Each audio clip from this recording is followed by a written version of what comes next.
नमस्कार, मैं हूं संजय शर्मा। आप देख रहे हैं 4 PM न्यूज नेटवर्क। यूं तो ज्योतिषी राजीव नारायण शर्मा का प्रोग्राम संडे को आता है, लेकिन एग्जिट पोल के लेकर उन्होंने कुछ भविष्यवाणी करी। तो मुझको लगा कि ये शो आपको दिखाना चाहिए कि राजीव नारायण शर्मा का एग्जिट पोल क्या कहलाता है। उनका एग्जिट पोल इन एग्जिट पोल के बारे में क्या एग्जिट बताता है। बहुत स्पेशल शो है राजीव जी का। अमित शाह को लेके एक बहुत बड़ा खुलासा, हालांकि मैं चाहता हूं कि ईश्वर करे ये बात उनकी गलत हो। कुछ और बड़े बड़े खुलासे हैं इस शो में राजीव जी के। बहुत स्पेशल शो है। उन्होंने बता दिया कि 4 तारीख को नतीजे क्या आ रहे हैं और एग्जिट पोल में क्या आने वाली, ये सारी बातें उन्होंने बताई हैं। रिक्वेस्ट है आपसे, चैनल को ज्वाइन कीजिएगा, सब्सक्राइब करिएगा। चलते हैं राजीव जी के पास। 4 PM न्यूज नेटवर्क में स्वागत है राजीव जी। गजब हैं आप। आज अमेरिका से मेरे एक मित्र का फोन आया। आपने कोई 5-6 महीने पहले भविष्यवाणी करी थी, ट्वीट भी किया था, और मैं अपनी टीम से कहूंगा वो ट्वीट लगा दें, दिखा दें। इस ट्वीट में आपने लिखा था कि ट्रंप जो है वो दोबारा सत्ता उनको नहीं मिलेगी, और फिर ये भी लिखा था आपने ट्रंप को कि ये आपराधिक मामले इन पर चलेंगे और जेल भी हो सकती है। अमेरिका से उन्होंने जानकारी दी कि ट्रंप दोषी करार दिए गए, शायद 11 जुलाई को सजा सुनाई जाएगी। मैं तो सोचता था कि आप अमेठी और उत्तर प्रदेश और फिर दिल्ली और मोदी से अटके रहते हैं। आप तो दुनिया की सटीक भविष्यवाणी करने लगे, अमेरिका की भविष्यवाणी करने लगे हैं। तो ये अमेरिका में भी बजरंगबली आपका कमाल दिखा रहे हैं। हम तो सोच रहे थे बजरंगबली हिंदुस्तान में रहते होंगे, तो ये बजरंगबली का केंद्र वहां से भी आ रहा है, अमेरिका से भी आ रहा है। अमेरिका की भविष्यवाणी कैसे कर दी थी आपने? हाँ, देखिए संजय जी, ऐसा पहली बात तो बजरंगबली की बात है। बजरंगबली पवन पुत्र हैं और पूरी दुनिया में जीवन की कल्पना ही नहीं कर सकते आप बिना पवन के। तो पवन पुत्र तो सब जगह व्याप्त, सब जगह है उनका, सब जगह वो उनका स्वामित्व है, वो पूरे संसार के राजा हैं। अब आता हूँ अमेरिका की भविष्यवाणी की, तो थोड़ा सा मैं करेक्ट करना चाह रहा हूँ। वो भविष्यवाणी 2019 की है। अच्छा, सॉरी। हाँ, 27 सितंबर, ट्वीट दिखाइएगा। 27 सितंबर 2019 को शाम को 7:35 पे मैंने भविष्यवाणी की थी डोनाल्ड ट्रंप की, कि ये किसी तरह के कानूनी झगड़े में फंसेंगे और सेक्स स्कैंडल भी होगा, और साथ में ये दूसरा इनको टर्न नहीं मिलेगा। तो पहली भविष्यवाणी तो सिद्ध हो गई कि 2020 के चुनाव में ट्रंप तो बाहर हो गए थे, जबकि हमारे मोदी जी तो अब की बार ट्रंप सरकार का वहां पर रैली भी करके आए थे, शो भी करके आए थे, सब फ्लॉप हो गया। तो अभी अभी जो आप जिस समाचार की बात कर रहे हैं बिल्कुल सच है कि आज के पेपर में ये आया है और ऑनलाइन भी समाचार है कि ट्रंप जो है कन्विक्ट हो गए हैं एक केस में, जिसकी की सजा जो है 11 जुलाई को सुनाई जाएगी। और उस पर हम अगला प्रोग्राम कर लेंगे, लेकिन 11 जुलाई का मैंने गोचर देख लिया, अमेरिका के लिए अच्छा गोचर नहीं है उस समय। तो एक अपने आप में देखो, अमेरिका इसलिए, हम तो भारत के चुनाव की बात कर रहे हैं, अमेरिका दुनिया का राजा है। अमेरिका के वजह से दुनिया में सारे देशों की अर्थव्यवस्थाएं ऊपर नीचे हो जाती हैं, और अमेरिका सब जगह युद्ध करा रहा है, सब जगह हथियार बेच रहा है, और दवाइयों की बड़ी बड़ी कंपनियां भी वहां पर हैं। तो इसलिए अमेरिका के राष्ट्रपति की भविष्यवाणी करना मतलब विश्व की सबसे बड़ी भविष्यवाणी हो जाती है। तो आज इसीलिए आपने अच्छा किया, ये मेरी भविष्यवाणी को याद दिलाया मुझे। तो जी, ये मेरा आज का जवाब था कि मैं कर चुका हूँ उसको। ठीक बात है। अब हिंदुस्तान पे लौटते हैं। कल एग्जिट पोल आ रहे हैं। सबकी सांस रुकी हुई है कि एग्जिट पोल बीजेपी को 200-220 दिखाएंगे या 300 पार दिखाएंगे। तो एग्जिट पोल को लेके भी क्या भविष्यवाणी करी है आपने, क्या कैलकुलेशन की? क्योंकि मैं दर्शकों को बता दूं कि राजीव जी जन्म जब होता है किसी घटना का, उससे वो जन्म की तारीख मानते हैं। तो एग्जिट पोल कल 6:30 बजे से दिखाए जाएंगे, आदेश है चुनाव आयोग का। तो राजीव जी ने माना कि 6:30 पर जो ग्रह नक्षत्र होंगे वो एग्जिट पोल का ग्रह नक्षत्र होंगे। तो राजीव जी बताइए जरा, एग्जिट पोल के भविष्य क्या कहता है? इनका सही रहेगा एग्जिट पोल का भविष्य, या गड़बड़ा जाएगा इनका भविष्य? तो पहले तो दर्शक ये देख लें कि चुनाव आयोग की जो लिमिटेशन है वो 6:30 के बाद ही ये एग्जिट पोल कर सकते हैं। तो कल 1 जून को 6:30 की ये कुंडली है, वृश्चिक लगन की कुंडली है, और इस कुंडली के अंदर इसका स्वामी मंगल जो है 6वें घर में गया, और 7वें घर में बुध, बृहस्पति, शुक्र और सूर्य हैं।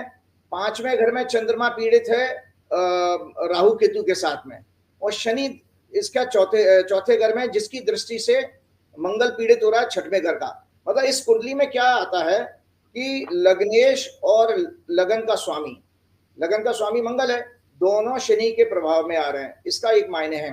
दूसरा बात है कि चंद्रमा चूंकि 5वां घर होता है वैदिक ज्योतिष में, जो कुंडली मैंने दिखाई है ये इमोशंस का होता है, हमारे इमोशंस का। तो इस कुंडली में चंद्रमा उस दिन पीड़ित हो गया, और मैंने आपके सारे प्रोग्राम में बताया चंद्रमा पब्लिक का परसेप्शन होता है। तो पहले दर्शक इस चीज को नोट कर लें कि जो एग्जिट पोल एजेंसियां हैं वो किसी भय के कारण आंकड़े देंगी। आप सुन लीजिए, वो आंकड़े सच नहीं होंगे, किसी डर के कारण। डर इसलिए मैंने बताया था कि चंद्रमा राहु केतु के बीच में जा रहा है, और आपको पता ही है कि हमारे नेताजी जो है वो ध्यान लगा रहे हैं कन्याकुमारी में, लेकिन उनका ध्यान इधर ही होगा। तो पहली बात मैं बता देता हूं, एक और दर्शकों को जानकारी बता देता हूं, दुनिया में ये सबसे बड़ा फ्रॉड है एग्जिट पोल ओपिनियन पोल के नाम से। क्यों? क्योंकि आपके भारत के जितने भी सेफोलॉजिस्ट हैं या एग्जिट पोल एजेंसियां हैं, 2016 में जब अमेरिकन राष्ट्रपति का चुनाव होता है हिलेरी क्लिंटन और डोनाल्ड ट्रंप के बीच में, उस समय, और 2020 में फिर से जब ट्रंप और बाइडेन का हुआ, दोनों बार आपके भारतवर्ष के भी एग्जिट पोल सारे फ्लॉप हो गए थे और दुनिया के सारे एग्जिट पोल और सेफोलॉजिस्ट फ्लॉप हुए थे। किसी ने 2016 में प्रेडिक्ट नहीं किया था, ऑन रिकॉर्ड है कि हिलेरी क्लिंटन चुनाव जीतेंगी। तो अमेरिका जैसा एक एडवांस कंट्री जो आपसे टेक्नोलॉजी में बहुत आगे है, वो जब एग्जिट पोल में फ्लॉप हो सकता है तो आपके हमारे क्या है। और मैंने पिछले प्रोग्राम में बताया कि वो यशवंत देशमुख जी नानाजी देशमुख के ग्रैंडसन हैं, और प्रदीप गुप्ता जी की भी आरएसएस की बैकग्राउंड है, और ये एक चाणक्य करके हुआ करता था कोई एग्जिट पोल एजेंसी। जब 67 सीटें आई थी उस दौरान उसने आप पार्टी की ह्यूमिलेशन बताई थी, और जब उसका 67 सीटें पहली बार आम आदमी पार्टी की आई थी, उसको अपना दफ्तर बंद करना पड़ गया था दिल्ली में। तो ये एग्जिट पोल एजेंसी कुछ नहीं है, अमित शाह कनपटी पे पिस्तौल लगा करके और बीजेपी के दफ्तर में जो है इनसे आंकड़े लिखवा लेते हैं। तो ये फर्जीवाड़ा है। इसके पीछे एक कॉन्स्पिरेसी ये होती है कि जो चुनाव में मार्जिन वाली विक्ट्री होती हैं उसमें लोकल ब्यूरोक्रेसी को दबाव में बनाना। अब कल शाम को जब इनका आ जाएगी, इनकी दुकान खोल लेंगे ये, और इसमें सारे के सारे शामिल हैं, चैनल के मालिक भी जो उद्योगपति चला रहे हैं, चैनल मालिक, गोदी मीडिया पूरा शामिल है। तो ये जो गोदी मीडिया और एग्जिट पोल एजेंसियां, ये बीजेपी के दफ्तर से या प्रधानमंत्री कार्यालय से जो पर्चा आएगा ना भर के आंकड़ों का, वो उसको कल पेस्ट कर देंगे। इनके किसी में, इनकी 7 पुस्तों में ताकत नहीं है कि अपना ओपिनियन सात मोदी जी अभी 7 पीढ़ी की बात कर रहे थे, मैं भी बता रहा हूं, इन एग्जिट पोल एजेंसियों की 7 पीढ़ियों में ताकत नहीं है कि अपना एक्चुअल एग्जिट पोल दिखा देंगे। क्योंकि आप देख रहे हैं जनता में, मेरे भी बहुत सारे लोगों से बातचीत हुई है, ब्यूरोक्रेट से बात हुई है, उन्होंने बताया कि आचार्य जी इस चुनाव का एक विचित्रता ये है, ये किसी पॉलिटिकल पार्टी ने चुनाव नहीं लड़ा है, ये चुनाव जनता वर्सेस भाजपा हुआ है। इसमें कोई पॉलिटिकल पार्टी का नहीं, पॉलिटिकल पार्टी मेहनत करेगी कि उनका स्टेक लगा हुआ है, लेकिन ये चुनाव जनता ने। अब जनता में आप देखिए, दलित, आदिवासी, मुस्लिम, सिख, जो लोगों ने बताया सेफोलॉजिस्ट हैं, और जो है जाट, इन्होंने भाजपा को वोट नहीं दिया है। मैं दोबारा रिपीट कर रहा हूं, दलित, आदिवासी, मुस्लिम, जाट और सिखों ने आपको वोट नहीं दिया है। तो ये एग्जिट पोल एजेंसी वाले, और आपको एक और जानकारी होगी कि वोटिंग परसेंट ऑन एवरेज 62% 63% आई है पूरे देश की। उसमें आप देखिए कि इन लोगों के जो जिन वर्गों का मैंने नाम आपको बनाया, मैं एग्जिट पोल को एक्सपोज कर रहा हूं इसलिए बता रहा हूं, और फिर आंकड़ों वाले बताऊंगा कि जो एग्जिट पोल में ये लोग जो है, जो वोटिंग हुई है, वो मिडिल क्लास के जो भाजपा का वोटर वो 45% से 50% के बीच में आई है। जो 62-63% भी बढ़ी है, किसके कारण बढ़ी है? जो एक वर्ग जो हमारा 75-80% वोटिंग कर रहा है, वो जो मैंने आपको नाम गिनाए थे उनका। तो इसीलिए इन एग्जिट पोल एजेंसियों के पास कोई ताकत नहीं है कि गांव देहात में जो है जाकर के किसी का पब्लिक का, पहले तो पब्लिक बहुत स्मार्ट हो चुकी है, सोशल मीडिया के रिवॉल्यूशन के बाद में आज पब्लिक जो है किसी कैमरामैन को या किसी जर्नलिस्ट को या एग्जिट पोल एजेंसी को कोई अपना विचार नहीं बताता है। तो ये टोटल फर्जीवाड़ा है। केवल लोकल ब्यूरोक्रेसी को, जो डीएम, एसपी, लेखपाल और जो एसडीएम, इन लोगों को प्रभावित करने के लिए, सो दैट कि मैनिपुलेशन लास्ट इनका हथियार जो है, ये तो टोटली बैन होने चाहिए। ये वास्तव में आपको क्या है, 2-3 दिन में ये पैसे कमाएंगे, टीवी चैनल वाले ऐड के जरिए पैसे कमाएंगे, टीआरपी के जरिए पैसे कमाएंगे, और कुछ नहीं। वो आपने 5 राज्यों को चुनाव में पीछे देख भी लिया था, किसी एग्जिट पोल का एकदम एक्यूरेट कोई प्रेडिक्शन नहीं आया। सट्टा बाजार, शेयर मार्केट बढ़ जाएगा। हाँ, वो सब ये देखे, ये सब चीजें भोली भाली पब्लिक को 2-3-4 दिन के लिए पैसे से वो कर रहे हैं। आप देखिए, लगातार शेयर बाजार गिर रहा है। इस महीने में 28,000 करोड़ का माल बेच दिया उन्होंने, एफआईज ने, और जबरदस्ती कनपटी पे पिस्तौल लगा के म्यूचुअल फंड को, बैंकों से सरकार माल खरीदवा रही है सो दैट कि बाजार गिरा हुआ न दिखाई दे जाए। आज के अखबार का आंकड़ा बता रहा हूं, 58,000 करोड़ आपके देशी निवेशकों ने, मतलब म्यूचुअल फंड ने और बैंकों ने पैसा लगाया है। मतलब कहां 27,000 करोड़ वो बेच गए हैं और 58,000 करोड़ से आप उसको सपोर्ट दे रहे हो। तो ये सब फर्जीवाड़ा है। इसलिए जब 4 जून को रिजल्ट आएंगे उस दिन भयंकर चौंकाने वाले होंगे। एक चीज और मैं आपके प्रोग्राम में आज शेयर करना चाहता हूँ। तो मैंने एग्जिट पोल की आपकी कहानी बता दी कि एग्जिट पोल अपने आप में एक बहुत बड़ा फ्रॉड है और दर्शक उस पर विश्वास न करें। और इसकी जो आंकड़े हैं, क्योंकि शनि की दृष्टि लगन पर और लग्नेश पे गई, शनि किसी चीज को धीमा कर देता है, तो वो जो बढ़ा चढ़ा के आंकड़े देंगे, मैं आपको बहुत अच्छी बात बता रहा हूँ, शनि का जहां भी प्रभाव आएगा उस चीज को कम कर देगा वो, है ना, उसकी इंटेंसिटी। क्योंकि शनि की दृष्टि खराब मानी गई है, पोजीशन अच्छी है ज्योतिष में, वैदिक ज्योतिष में बृहस्पति की पोजीशन खराब मानी गई है और दृष्टि बहुत अच्छी मानी गई है, दोनों में फर्क है। तो शनि की दृष्टि का जाने का मतलब लग्न और लग्नेश का पीड़ित होने का मतलब है ये एग्जिट पोल बेसिकली जो फिगर दिखाएंगे वो फिगर उससे नीचे होगी। और चंद्रमा चूंकि पीड़ित है तो ये बेसिकली पब्लिक का मूड जानने में फ्लॉप होंगे, क्योंकि पब्लिक का मूड चंद्रमा होता है, ओपिनियन परसेप्शन उसी से देखते हैं। तो ये मेरी एग्जिट पोल के बारे में आपकी जो है, अगर मान लीजिए एग्जिट पोल ही दिखा दें कि बीजेपी को 200-210 आ रही है सीटें, तो फिर आप क्या कहेंगे? उससे भी नीचे चली जाएगी बीजेपी। अगर 210 दिखाएंगे तो उससे, यानी जो दिखाएंगे उससे नीचे आएगी, उससे नीचे आएगी। मतलब वो आपने ये कैसे कह दिया कि बीजेपी आएगी? हो सकता है इंडिया गठबंधन भी उससे नीचे दिखाई दे, बीजेपी भी क्यों लागू होगा? अभी आता हूँ ना, अपने बात को समर्थन देने के लिए 2-1 और कुंडलीगण, एक चीज और दिखा रहा हूँ आपके लिए, खतरनाक जो है कल एक और ट्रांजिट हो रहा है मंगल का। ये मंगल का ट्रांजिट है भैया कल। एक सेकंड, इस मंगल का कुछ अमित शाह जी से, मोदी से ताल्लुक तो नहीं है? कुछ ऐसी बात बोल दो फिर आप। उनसे भी है ये। फिर आप कोई बवाल बात बोल दोगे। ये 3:37 पर कल जब आपकी वोटिंग भी पूरी नहीं हो पाई होगी, तब मंगल जो है कल राशि बदल रहा है, मेष राशि में जा रहा है, शनि से पीड़ित होगा। मेष राशि में जा रहा है, शनि से पीड़ित होगा, भयंकर बवाल आ रहा है, जो मैंने पिछले प्रोग्राम में भी आपके बता दिया था। क्योंकि ये मंगल भारत की कुंडली में, जो आप दर्शकों को दिखाइएगा, भारत की कुंडली में 6वें घर पर इलेक्शन के हाउस को, इलेक्शन के परिणामों को देख रहा है। और सुनिए, ये मंगल की चौथी दृष्टि मीडिया के घर पे भी आई, मीडिया वालों की भी पिटाई होने का योग बन रहा है इस समय। अरे यहाँ पंडित जी कैसी बातें करते हैं आप? क्यों पत्रकारों के पीछे पड़ गए? आप अमित शाह मोदी तक रहो, सही है, लेकिन ये पत्रकारों की पिटाई कहां से ले आए आप?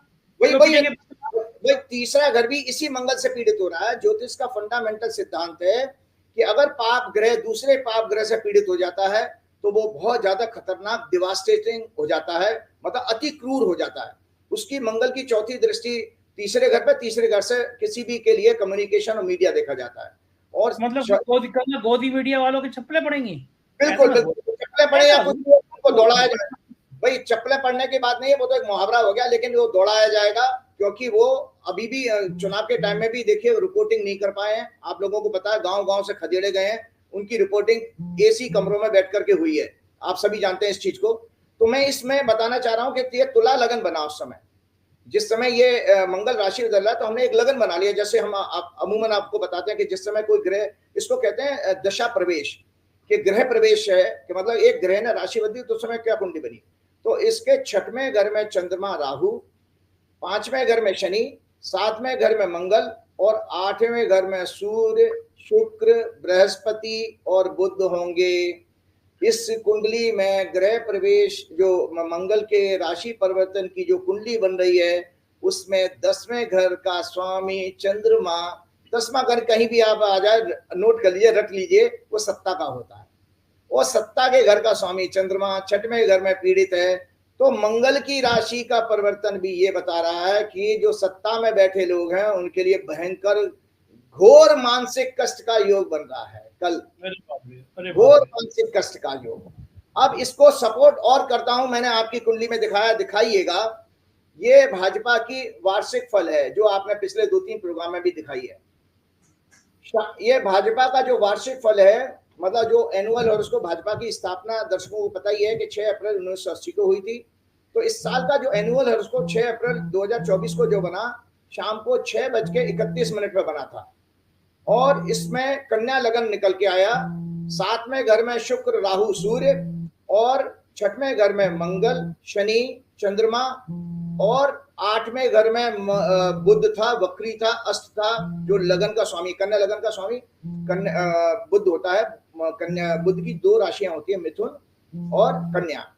हाँ, ये वर्ष का स्वामी जो है शनि है, और मुंथा जो 6वें घर में गई है, उसका स्वामी भी शनि है। इस शनि की तीसरी दृष्टि लग्नेश पे जा रही है, जो वर्ष का लग्नेश है। इसीलिए मैंने इस कुंडली में आपके बताया था, मैं दोबारा पढ़ के भी सुना देता हूं कि इस वर्ष भाजपा के कई महत्वपूर्ण नेताओं के दुखद समाचार आने का योग है, और लगातार वो देखिए घटना होती जा रही है कि आपने कई सारे प्रोग्राम कर लिए कि किस तरह से दुखद, तो और अभी तो ये साल कहां तक चलेगी, अगले 5 अप्रैल 2025 तक।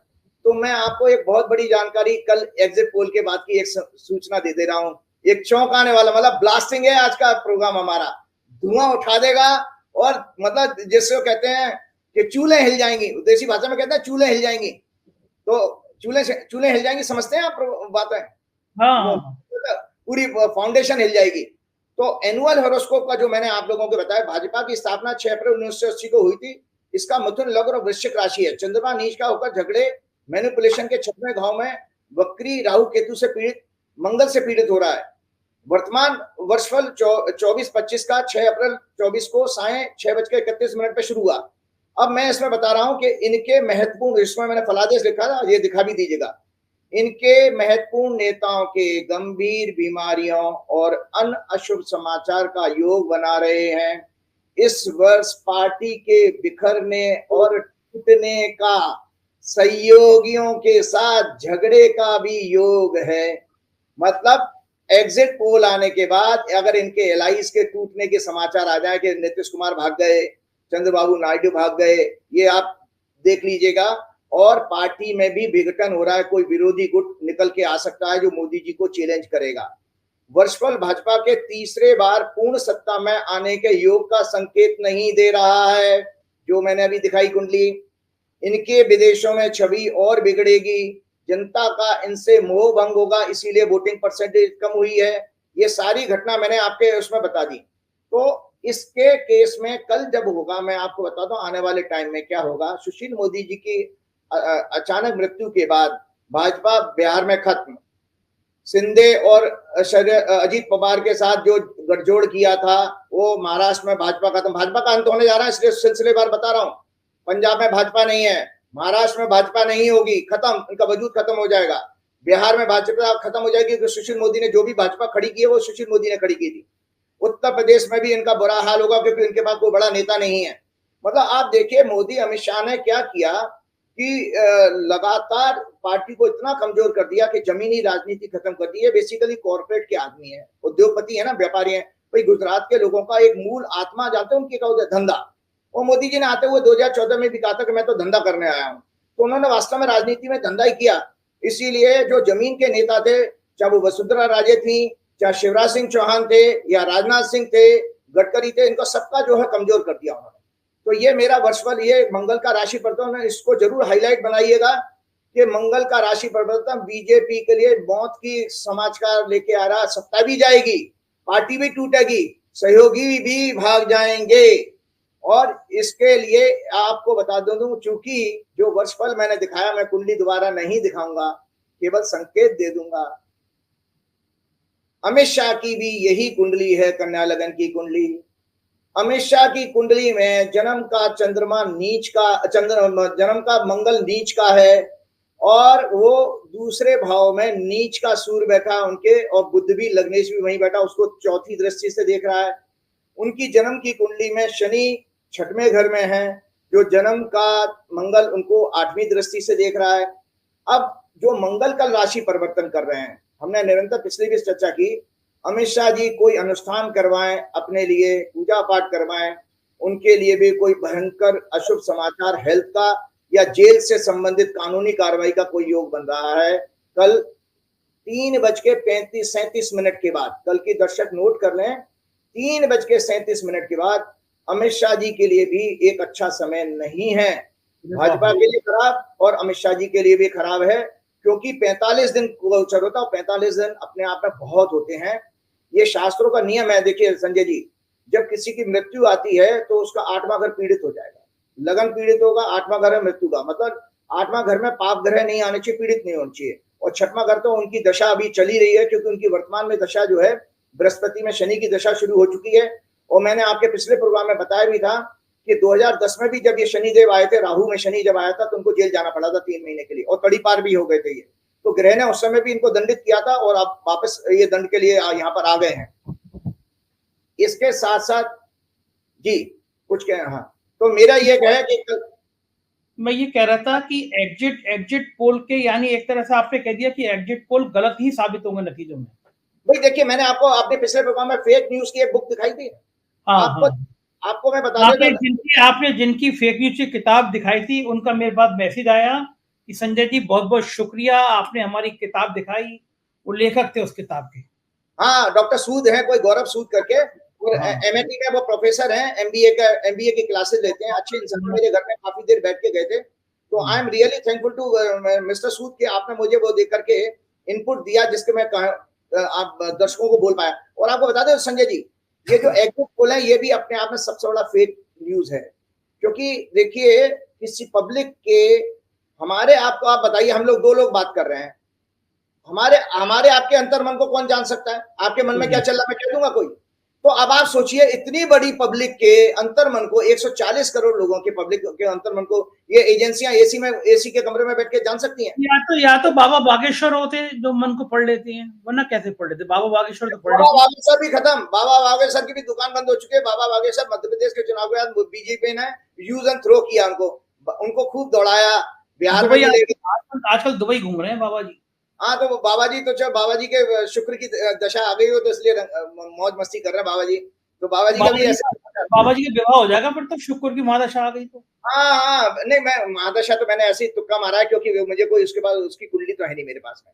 लेकिन मैं आपको बता रहा हूँ कि बाबा बागेश्वर को खूब इस्तेमाल किया था ना, बाबा का इस्तेमाल करना भाजपा और आरएसएस को। एक जानकारी को बता देता हूँ, दर्शक चौंकेंगे। मैंने हमेशा आपके प्रोग्राम में कहा कि भाई मेरे किसी पार्टी में कोई संबंध नहीं है, जो भी थोड़ी बहुत जान पहचान रही वो भाजपा में ही रही है, संघ में रही है। संघ के बहुत सारे लोग मेरे संपर्क में है, भाजपा के बहुत सारे लोग मेरे संपर्क में है। वो ये कह रहे हैं कृपया करके इन लोगों से हमें बचा लीजिए, पार्टी बचा लीजिए।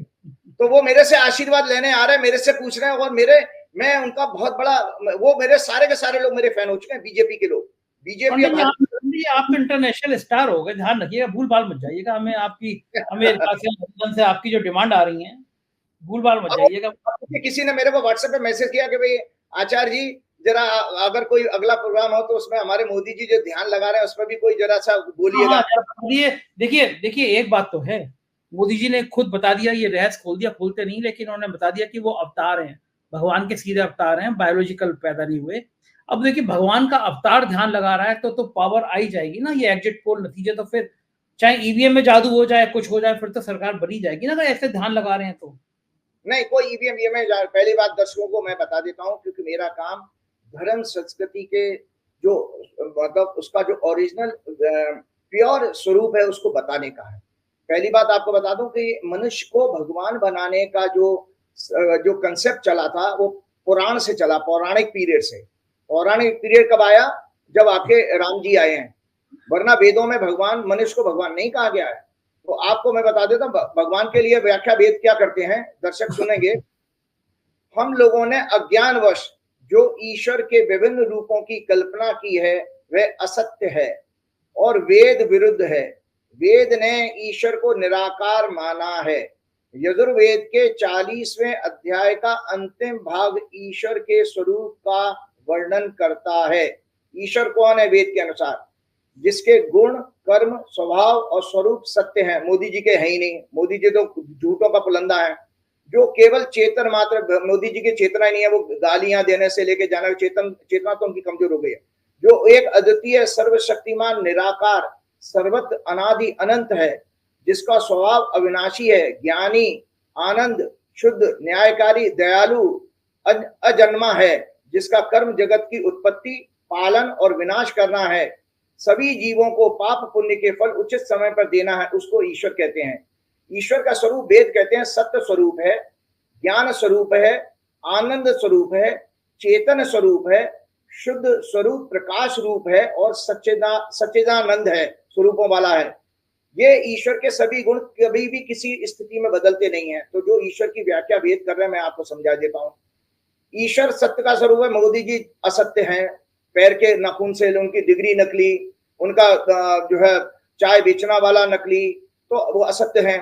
ज्ञान उनको है नहीं, पढ़े लिखे ही नहीं है। आनंद उनके अंदर है नहीं, कि जो आनंद वो होता है वो आदमी इतना विचलित नहीं होता कि कल के पंजाब की रैली में वो तो 7 पीढ़ियों की धमकी भी देने, गुंडे की तरह से धमकी देने लगे। वो तो कल आपने देखा, उन्होंने कहा कि 7 पीढ़ियों के वो खोल दूंगा, 7 पुस्तकों के, कितना वो धमकी देने लगे। मुजरा फुजरा जाने कैसी बातें करते हैं। चेतना स्वरूप वो है ही नहीं, शुद्ध वो है ही नहीं, प्रकाश उनके अंदर है ही नहीं। वो तो सब प्रकाश जो है नकली है। वो अरबों खरबों रुपए की कॉर्पोरेट की ब्रांडिंग है। जैसे माल बेचती है ना मल्टीनेशनल कंपनियां, तो वो मल्टीनेशनल कंपनियों का तो एक ब्रांड है बेसिकली। और आपको बताऊं, मोदी जी ने जो राजनीति की है वो बेसिकली उस राजनीति का, संजय जी, अब अंत होने वाला है। मोदी जी राजनीति, आपको बता देता हूं, आजाद भारत में गुजरात के कोई बहुत बड़े आजादी के बाद बड़े नेता नहीं हुए हैं। एक मोरारजी देसाई जरूर हुए थे, उसके अलावा नहीं हो, क्योंकि मूलतः गुजराती जो है बेसिकली व्यापार में ज्यादा एक्सपर्ट हुए हैं। मोदी जी पहले आए तो मोदी जी व्यापारियों का सहारा लेके आए, तो उन्होंने अपनी पूरी खासी अच्छी खासी ब्रांडिंग कर ली है। तो अब जाने दीजिए। लेकिन जो ध्यान की परिभाषा मैं आपको बताता हूँ, पहली बात मैं आपको बता देता हूँ, एक जीवन में हम लोगों को अगला प्रोग्राम करेंगे कभी मेडिटेशन करने के लिए। मेडिटेशन क्या है? बेसिकली चित्त की वृत्ति। योग शास्त्र में जो आपकी ये योग शास्त्र की, ये पतंजलि की योग प्रदीप का है, ये देखिए। दूसरे मंत्र में महाजी पतंजलि कहते हैं योग चित्त वृत्ति निरोध है। यहाँ योग का अर्थ ध्यान से माना गया है कि जब तक आप अपने मन की वृत्तियों को, मतलब थॉट वेव्स को कंट्रोल करना नहीं जानोगे, तब तक आपका योग नहीं हो सकता। तो योग करने के लिए जो आपको पता है, योग के जो अष्टांग योग है, योग ध्यान तक पहुंचने के, यम, नियम, आसन, प्राणायाम, प्रत्याहार, धारणा, ध्यान, समाधि। ध्यान 7वां सीढ़ी है।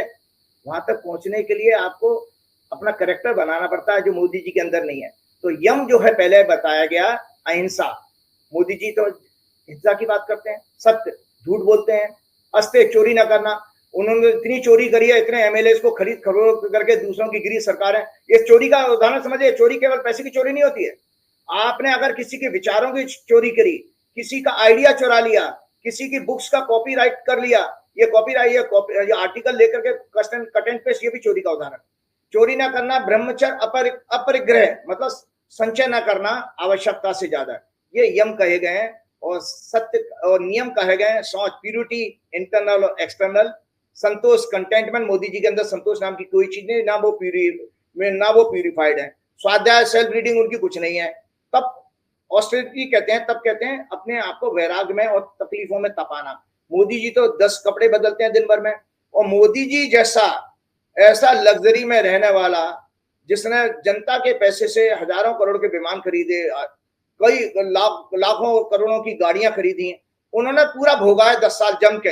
इससे ज्यादा कोई भोग नहीं सकता।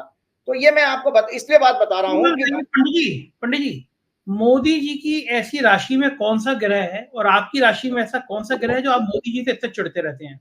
नहीं, देखिए वो ऐसा है। आपको हाँ मोदी जी से चिढ़ने की बात आज बहुत अच्छी दर्शकों को सुना देता हूँ। एक पौराणिक कहानी है रामायण की। रामायण में मारीच हुआ था, आपने सब जानते हैं। मारीच जो है रावण का मामा था। जब सीता जी को हरना था, तो सीता जी को लुभाने के लिए, उनको अट्रैक्ट करने के लिए वो हिरण उसको वेश बदलने का अवतार था। पहले राक्षस क्या करते थे, तपस्या करके परमात्मा से ऐसी सिद्धियां मांग लेते थे। सिद्धियां मतलब वरदान। तो उसने वरदान प्राप्त था, रूप बदल लेता था वो। तो सोने का हिरण बन के आया, सीता जी आकर्षित हुई और राम जी उसके पीछे चले गए।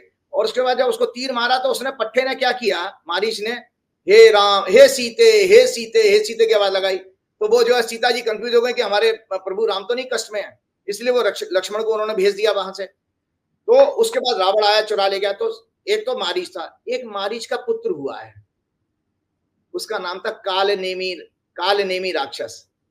उसको भी पिता की तरह से रूप बदलने का, मतलब वेश बदलने का, उसको भी वरदान प्राप्त था। तो जब लक्ष्मण जी को मेघनाथ के बाण से जब लक्ष्मण जी मूर्छित हो गए, मरणासन्न थे, उस समय जब उनकी जड़ी बूटी जो हिमालय से लानी थी, तो हनुमान जी को सौंपा गया ये कार्य। तो और समय के बहुत लिमिटेशन थी। तो हनुमान जी जब उड़े हैं रास्ते में, तो उन्होंने देखा एक ब्राह्मण जो है तपस्या कर रहा है, योगी।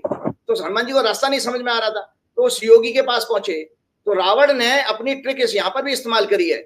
रावण ने काल नेमी राक्षस से किया कि तुम भाई, समय का गेम था, अगर थोड़ा समय लेट हो जाए तो लक्ष्मण जी के प्राण निकल जाते। तो रावण ने काल नेमी से कहा कि तुम रास्ते में जाना और हनुमान जी को रास्ता भटका देना, गलत रास्ता बता देना। तो जब वो ऐसे वो तपस्या कर रहे थे, ऋषि के रूप में बैठा हुआ था वो काल नेमी राक्षस। तो वो काल नेमी राक्षस से जब वो कहा, भाई बोले कि ब्राह्मण वर, हे ऋषिवर, जो है मुझे हिमालय जाना है, कौन सा रास्ता है? तो अगर वो लेफ्ट में है तो उसने बताया काल नेमी राक्षस राइट में चले जाओ। तो हनुमान जी दूर तक राइट में चले गए, उनका समय बर्बाद हुआ। फिर हनुमान जी को याद है कि हनुमान जी को तो सिद्धियां प्राप्त थी, हनुमान जी को याद किया इस बदमाश ने मुझे रास्ते से भटकाया। बाद में हनुमान जी ने उसकी हत्या करी। तो पिता और पुत्र मारीच और काल नेमी राक्षस। तो मैं आपके दर्शकों को बताना चाहता हूं कि मुझे बहुत सारे लोगों ने, कहना नहीं चाहिए, शंकर सिंह बघेला जैसे बड़े बड़े लोगों ने कहा कि मोदी जी के अंदर वही काल नेमी राक्षस जैसे गुण हैं, रूप बदलने के, इसलिए वो दिन में 10-10 गुण बदल लेते हैं। और ये जो दो लोग सत्ता में आए हैं, वो लोग एक मामा भांजे, वो मामा और वो रावण का मामा था और रावण का कजिन था काल नेमी राक्षस, ममेरा भाई हो गया ना। तो हमारे यहाँ दो अभी भी घूम रहे हैं जो 2010 से 2014 से सत्ता में आए हैं, वो एक काल नेमी है, एक मारीच है। खैर, अब इनके अंत का समय आ गया है। जो मैंने जितनी बातें आपको बताई हैं, ये इनका अंत है। और जाते जाते भगवान ने जो कहा है ना, मोदी जी जो ध्यान लगा रहे हैं, मोदी जी का ध्यान नहीं, मोदी जी का ध्यान मोदी जी की आत्मा, मोदी जी के प्राण, मोदी जी की बुद्धि, मोदी जी की 10 इंद्रियां, सब कुछ सत्ता में घुसी हुई हैं। और अगर मोदी जी वास्तव में ध्यान लगाते तो ध्यान की कंडीशन तो यह है कि भाई एकांत में होना चाहिए। भगवान कृष्ण ने चैप्टर 6 में ध्यान लगाने के सारे प्रोसेस को समझाया भगवान कृष्ण ने। तो वो भगवान कृष्ण कहते हैं कि जो भगवान कृष्ण ने बहुत अच्छा कहा है कि जो अद्वेष्टा सर्वभूतानां मैत्र करुण एव च निर्ममो निरंकार सम दुख सुख क्षमी।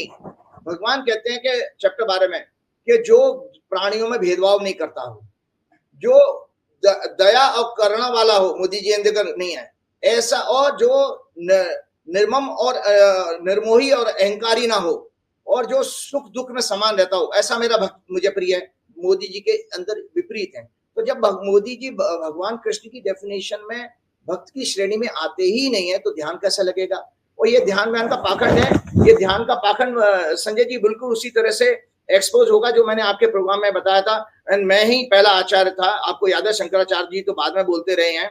मैंने राइट फ्रॉम जनवरी से कहा था कि राम मंदिर का कोई मुद्दा इनको सफल नहीं होगा, और राम मंदिर की मैंने डिटेल में पूरी बताई थी, क्योंकि मैं प्राण प्रतिष्ठा कर चुका था एक मंदिर की। तो मैंने बताया था कि किस तरह से शास्त्र के विहीन उन्होंने प्राण प्रतिष्ठा की थी। और उसका देखिए, आज जब चुनाव ऑलमोस्ट खत्म होने जा रहा है, आज मेरी बातों को पूरे देश के लोग पहचान सकते हैं कि राम मंदिर का मुद्दा क्या बन पाया, मोदी जी को कोई लाभ मिला उसका। आज कोई चर्चा भी नहीं करता, बल्कि इतना कमजोर ये मुद्दा हो गया था संजय जी कि मोदी जी को फैजाबाद की सीट बचाने के लिए रोड शो करना पड़ा। अगर राम जी का मुद्दा वहां पर इतना पावर, तो मोदी जी का आदमी वहां प्रचार करने ही नहीं जाता, लेकिन वो करने गए ना। तो इसका मतलब जो है कि वो मुद्दा नहीं काम किया। तो इसी तरह जो मोदी जी का ध्यान का नाटक है, ये भी जनता जनार्दन को रास नहीं आएगा। क्योंकि गीता में दिखाता हूं, गीता में चैप्टर 16 में भगवान ने ये कहा है